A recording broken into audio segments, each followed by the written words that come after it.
Hey guys, video to আৰম্ভ হোৱাৰ আগত এটা কথা কওঁ এই যে আহি আছে এই চেনেলটো মই এজন দাদাজনৰ চেনেল হয় আৰু ইয়াৰ দাদাজনৰ ভিডিঅ'বোৰ চাই মই বহুত ভাল পাওঁ আই হোপ আপোনালোকেও ভিডিঅ'বোৰ চাই ভাল পাব গতিকে ডেসক্ৰিপচনৰ লিংকটো দিয়া আছে গৈ পেলাই দাদাৰ চেনেলটো সাবস্ক্ৰাইব কৰি দিয়ক আৰু লগতে বেল আইকনটো ক্লিক কৰি দিব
ভাইটি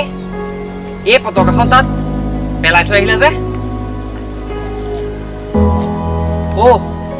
তোমাৰ ফটো মৰা কাম হৈ গ'ল আৰু তুমি এখন তাত পেলাই থৈ আহিলা ও তুমি মৰা ফটো কিখন ইনষ্টাগ্ৰাম ফেচবুক সকলোতে 15 আগষ্ট দিনা আপলোড কৰিবা আৰু লাইক পাবা ভাল কমেন্ট পাবা কিন্তু তুমি ৰিয়েলিটিত কি কৰি আছা ফটোখন মাৰি হৈ গ'ল আৰু এই ফ্লেগখন তেনেকৈ তাত পেলাই দিলা আজিকালি মানুহবোৰ এই পতাকাখন কেৱল 15 আগষ্টৰ দিনাহে মনত পৰে বাকি দিনকেইটা চুক এটাত পেলাই থোৱা হয় শুনা ভাইটি ভুল মানুহৰ দ্বাৰাই হয় এইটো তুমি ভুল কৰিছা দ্বিতীয়বাৰ নকৰিবা আমাৰ এই পতাকাখন কেতিয়াও তলত নহয় এইখন সদায় ওপৰত ৰাখিবা এইখন আমাৰ মান সন্মান সকলো গতিকে এই পতাকাখন তুমি কেতিয়াও তলত নথবা এইখন সদায় তুমি ওপৰত ৰাখিবা